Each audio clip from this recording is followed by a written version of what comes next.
What's up guys, Chasing Labour here with episode number 2 of our Williams Revival rebooted series on F1 Manager 22. And in today's episode we're going to be facing two races because obviously we're not showing the whole thing, we're just going through the management side and then the results for this first season, or at least in this first season up until we're competitive. So, we're going to start with some checking of our manufacturing, which is awfully cumbersome to get to on this version. Right, we're going to go into the development, see how things are developing. So we've got 13 days till we've got our new chassis design done. We can't do any more design work, but we did have a new suspension given to us at the start of the game. I deliberately didn't put it on the car in the first race because it's not a massive improvement, but I feel like we've got time now to maybe rush through one and build a couple of spares maybe, and that will keep us going until we can do a redesign of the new suspension, a better suspension than the one we've got. And that's pretty much all the management things we need to do here, because we could do some facilities work, but I'm very aware that to get this sort of car developing, get the team developing, we need to be upping our design centre, and that's an £11 million upgrade, and we don't have $11 million upgrade, I should say. We don't have $11 million sitting around, so we're just going to pretty much breeze through this to get into that first race of the episode and see what happens, because there's literally nothing going to happen. We've got a manufacturing complete, which is going to be the manufacturing of that first suspension, which means I can go ahead and install that on both cars, which is a thing I need to get done. That feels like it's important, so we'll change the suspension there onto both cars, and it's such a negligible gain. It's really, really worthless. You can see it hasn't affected our performance, our ability on the grid whatsoever. It's just there. It's just there, and I guess it would drop us down now a little bit to having the worst thing on the. It's not worth it. It's really not worth it. So we're just going to go through. We're going to get through the race, set our performance targets, which is going to be quite important. We're just going to keep it as is, I think, because that feels like enough. Honestly, brief preview. We've got Ferrari leading the constructors by 11 points. Charles Leclerc at the top by 8 because we've only had one race. And the Saudi Grand Prix, things that are going to be important for us. We should look at that actually, the circuit info on the race prep. So, circuit info wise, it is car attributes that are important, so we don't really have any of those at all. So this is going to be another long weekend of me just doing stuff and trying to get a result that's not last.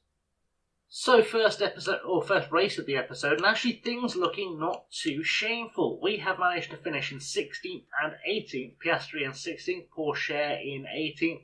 We had a very good little battle going with Mick Schumacher towards the end, and at one stage we were riding as high as 12th before the pit stop phases all shook out. I also made a small error with Teo Porsche's strategy where I started him on the wrong tyres, so it's absolutely fine. That's worked out perfectly, big question mark.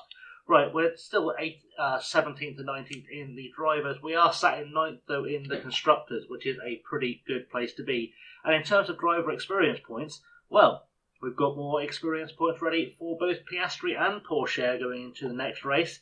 And I guess we should probably find a way to use that 3.6 million coming into the bank as well, which is always beneficial. So, we are going to be going to, I believe, Australia next, which is going to be a thing. And hopefully we'll get good results. But first, let's look at the inbox and post-race report. We need to improve the smoothness of Piastri. That's pretty important. And our confidence is increased in us. Beautiful. Right, let's look at our experience points for our drivers before we go to Australia in 11 days, because that's going to be important. So where do I want to put this experience point for Piastri? I think I'm going to put it into reactions. Because as much as smoothness would help, the car's not fast enough to take advantage of the tyres being used better. So I think that's probably the best thing with Piastri. With Porsche, I think we're going to go with reactions are his weakest stat, so I think we're going to go there as well. That was nice and easy, nice and straightforward. Do any of our staff have any experience development points to use? They don't. So we just need to look at what's going on with the cars then, what's shaking with our performance development. We've got 6 days until our new chassis. So I guess we'll start building the new chassis in just a moment. Suspension manufacturing complete, so we have enough spares of our new suspension. That's pretty good. I'm going to get emails about that as well. Ball confidence check-in, financial report, car development. Yeah, we know our car hasn't really developed. But design on the chassis is completed, which now means I have the ability to do more designing and also more manufacturing. So we need to get this on the car, and we've got 5 days till Australia.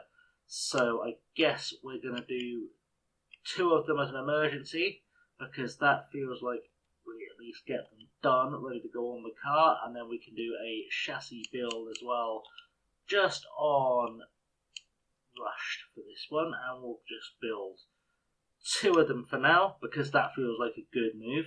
And then we can look at what else we can do in terms of design, and I think design-wise, that's a really good question on what we're going to do, because if we look at our rank on the grid, where we really need to improve is probably on our top speed above all else, because top speed is going to help in places like Monza and elsewhere. And we could, I guess, go with a rear wing. Would that help us? Let's see how long it takes to do an intense design row. We've got no ATR to use, which is not going to help us at all. We're going to go for high speed performance, because that's important. And try to skip back on screens. High speed performance, that's what we're going for. We don't want, right, we'll try and make sure again not to lose anything. That's going to be key. We are going to try and push these as far as we can up the grid, and we'll focus on how our use of low speed will help. Airflow sensitivity, we just need to keep that as best we can. Low speed, can we push that up and not lose anything? That'll do. 5th on the grid would be a pretty good place for us to end up. It's an overall gain as well, I feel like. We're going to go on to an intense program, and that's going to take us down to 50 days with 5 engineers, which means that should come in sometime mid-May, 23rd of May, I think that just said. So where does the 23rd of May put us on the calendar? Because that's always an important question to be asking. 23rd of May is just after the Spanish Grand Prix, going into Monaco, which is kind of where I want things to be happening. In terms of our other car design parts, I'm not sure when those are actually coming in as well. That could be an important question. So 44 days would be the... Does it give me a date ever?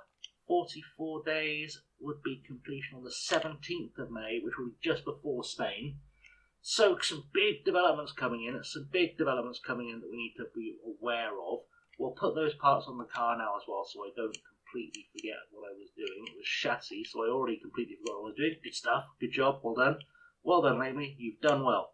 So there we go, we've got those on the car, and now if we look at our car performance, we've lost some engine cooling, but I feel like we've probably made a gain somewhere. That's what's important, the gains. We're all about them gains. If we do, in fact, let's do a car analysis. That's probably the best way to do that.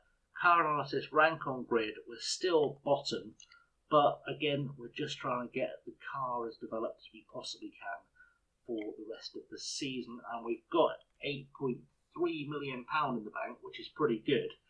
We are getting closer, and we will be, by this race, able, or by the end of this race at least, we'll be able to build our design centre. More performance targets in this race. I'm going to stick and reach Q2, or leave reach Q2 as our target, and hopefully, apparently we're on a qualifying streak. I didn't see that.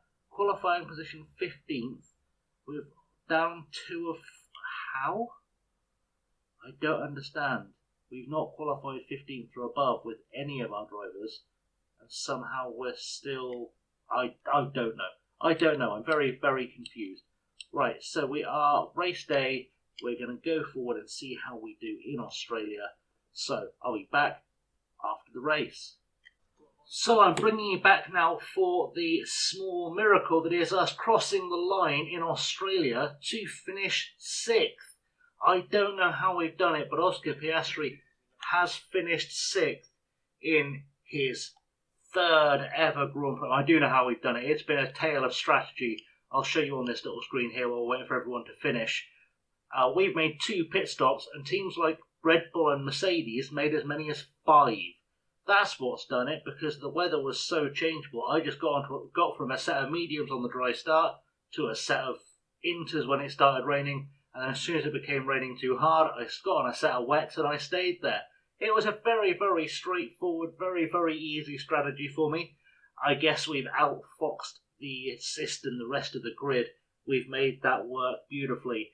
And I was thinking halfway through that race, I should do a third race this episode because this is going to be a really short video if I don't. But also I'm starting to think, is there really a better place to leave things off than with us scoring our first points at Williams Racing? I'm not sure there is. But I guess we'll go through the rest of the admin, look at the Constructors and Drivers' Championships, the final race results, and see what we do now. So, Oscar Piastri finishes in 6th, up 11 places from 17th at the start, one of only 7 drivers on the lead lap. And as I said, Lewis Hamilton stopped 5 times, Max Verstappen stopped 5 times, George Russell stopped 5 times, Sergio Perez stopped 6, Ricciardo and Norris 4 times, Mick Schumacher 4 times, Valtteri Bottas stopped 6 times, and Zhou Guanyu stopped 6 times, and Sebastian Vettel managed to retire from the race because he crashed into the back of Théo Pourchaire and nearly destroyed our car, which is why Pourchaire wasn't in the points running the same strategy. That does mean, though, in the Drivers' Championship that Oscar Piastri currently sits 10th, and in the Constructors, we currently sit as high as 6th, which might be the highest we are all season, but such is life. And Oscar Piastri absolutely racking up the development points as well, or racking up the experience points at least. Hopefully that'll get him another point we can play with to add to his driver's awesomeness. We've lost a little bit more money, from our bonus because Piastri got in the top 10, but you know, it's 100k, and 100k is absolutely fine to lose when you're in the points. Which, as I said, I think is the perfect place to wrap up this episode. We'll have a little look at what's going on with the inbox quickly before we go. So, the reactions of Pourchaire could be improved. We're exceeding expectations. Post-race overview is great. We've got an FIA regulations vote, which I guess we'll find out what happens with that next time out. But we'll look at what's going on. Do I want airflow or cooling focus changes? I think I want cooling focus changes because that means I have to focus on cooling and I can focus on performance. Beautiful stuff.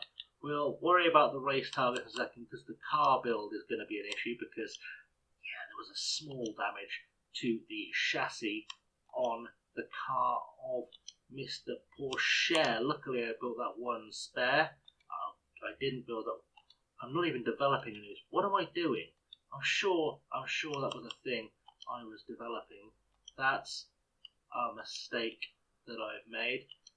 I knew I was designing. Please don't tell me I'm building the old one. Am I building the old one? Because that would be stupid. I am building the old one. Oh, no, I'm not. No, I'm not. Maybe. We'll find out. It'll be fine. Either way, let's not worry about that right now because that's small potatoes. We'll get that on the car before we go racing. That's what's really important. Have a little look just to see if there are any points I need to chuck on development tokens for anyone. There aren't on the racing side and there aren't on the team side. Perfect. Well, I guess that's the best place to wrap this up then. We'll have a little vanity look at the standings. In fact, yeah, we'll do that next episode. That's fine. Little vanity look at the standings. So we sit 6th to wrap up the episode. And who knows where we go from here. Anyway, guys, thanks for watching. I've been chasing lamely as always. I'll be back with another couple of races worth of episode very, very soon. And in the meantime, stay safe, have fun, and I'll see you very soon. Oh, and don't forget, like and subscribe. Do it now. Do it. Do it.